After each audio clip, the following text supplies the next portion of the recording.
Alright guys, I just want to put a disclaimer at the beginning of this video. This is not a nut by nut, bolt by bolt, wire by wire how-to video.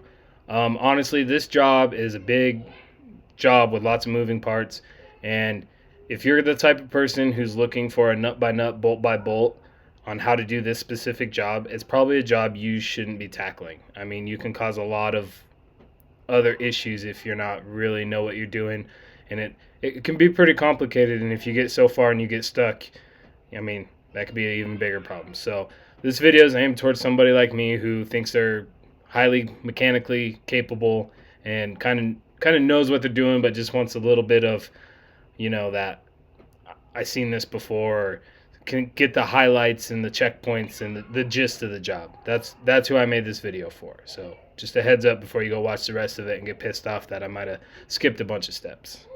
Alright guys, what you're looking at here is the fuel contamination kit I ordered from XDP. It's going to come with 8 new injectors, the injection pump, fuel rails, fuel cooler, fuel lines, anything that might have got metal shavings in it while the pump was failing, that's what it comes with. Alright guys, so this is what everything looks like all put together before you start tearing everything apart, and then you just want to kind of jump right into it. You're going to want to remove the entire air cleaner assembly. You're going to want to remove the batteries, both alternators, the air conditioning compressor. You're going to want to move that entire wiring harness from across the top of that Y bridge. Just go through, start unplugging everything, just follow those wires where they go, get them unplugged, take lots of pictures, and I personally labeled everything with blue masking tape. Real quick, I just wanted to talk about getting that AC pump off without having to break the lines off and drain your AC system. So the only hard part about it that'll drive you nuts is you can get all 3 of the other bolts pretty loose. You won't be able to get this one all the way out, but you'll get it to where it'll come past and you can pull it out. This one is the last one I did, and what you'll have to do is you have to get a little wrench on. You'll have to get a wrench on there, and you can only turn it, quarter, half a turn at a time if you're lucky. And eventually you'll make it to where you're going to be hitting the AC line there. So what you have to do is, as you're turning it, you have to have a helper get a pry bar under there and just pull this pump up off of that bracket as you're turning it. And it takes a few minutes and it'll piss you off, but you can actually get it all the way out by lifting it as you're turning the nut. Alright guys, I know this ain't the greatest how-to, but along with all the pictures I've been talking about, I'm at this part where I'm about to pull this crossover, Y-bridge, whatever you want to call it. You have to get that harness pulled off the top. You got to get that coolant line right here pulled off the top. You have to get this EGR, whatever you want to call it, unbolted, 2 bolts on the side there. And then there's 4 10mm bolts on each side here. So you got to get those off. And you can get those with long extension 10mm. And then as you can see, this last little one I'm having to get with a stubby ratchety wrench. And you can get that one. The only part that caught me a little bit by surprise is when you get this harness off the top here, and then you got this harness that goes back and down, make sure you look down in there. There's a couple more hold downs, those little plastic tabs pushed into little sections, or whatever you call those, on the back side of that Y bridge. So don't be surprised if you forget those and you go to pull this crossover out and something's holding it. So make sure you get all those, get these 8 bolts, those 2, and then we'll be pulling this crossover right out.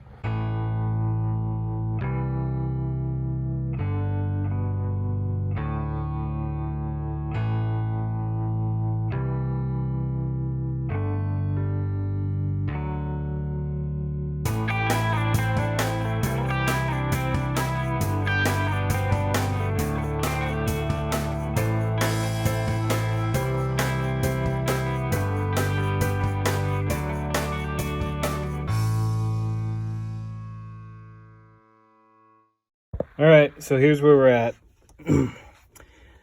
You have to get the fan and fan shroud out. We pulled it out in 2 pieces, basically. If you take all the idlers off of the alternator brackets, you can slide the fan and shroud out kind of together. And then you'll want to take off these two big brackets over there.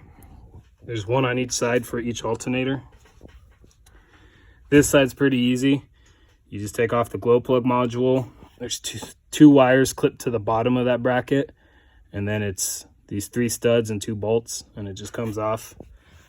This side, same thing. You just got to take the power steering pump off. So you got 3 power steering pump bolts, and then you have these 2 10mm bolts for this bracket on top, and then same thing, you got the 4 or 5 bolts that hold the bracket itself to the engine. And then you should be looking at something about like this. And now we're gonna have to drain the coolant, because we've made it as far as we can get without draining coolant. And I know if you guys get on the all data, one of the things it's gonna tell you is to break the AC open, but as you can see, we got the AC pump off without having to break the AC open, so we can avoid that mess. All right, as you can see, we got pretty far. We got the coolant Y bridge taken out, and pretty much exposes the whole HP4 pump. And that's actually not too bad. If you come over here, you can see if you just unbolt everything from the EGR and the 2 bolts from the pipe that goes down to the pump, you kind of pull it out as one whole thing. Makes it pretty easy, so not too shabby, guys. This is what it looks like when you get to this point. Pretty much all we should have to do is start popping off these fuel lines off the back of the pump, 4 bolts, and pull that pump right out.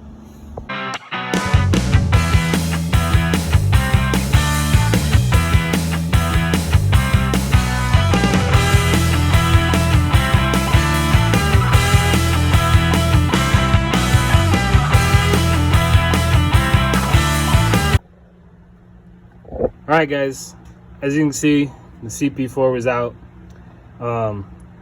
Just so you know, it is a little bit of a bitch to pull back out. So we had to rock it back and forth, and then very gently I ended up having to stick 2 little screwdrivers on each side and just give it a little bit of pressure. There's an O-ring on there, and that O-ring was just a super tight fit. And then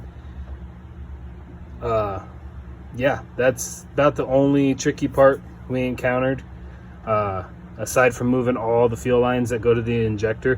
What I did is I taped and labeled them and numbered them, and then matched them up to my new replacement line, so I kind of know how everything goes. And again, don't be afraid to take pictures before you tear shit apart. So that's that. And then once you get the injection pump out, unless your new one came with a gear on it, you have to remove this gear. And you kind of need a gear holder. They sell a special tool, but I had an old broken breaker bar, welded 2 bolts to it, fits right in there. And then, just if you're curious, this is when you pull this off and reinstall this gear on your new pump, it's 48 foot-pounds of torque is what the specs I got say. And the other thing I found interesting, let me know if you guys know anything about this. On this timing gear, there is actually a timing mark. Now, according to the all data that I have, you're just supposed to reinstall this gear. There's no timing needed like on some of the CP4 models. And there's no peephole cover or anything to actually see inside the front timing case on this new L5P. So I confirmed with the all data. There's not a lot of information on Google on this new of a truck, but I also called the dealer, talked to the service writer and the tech.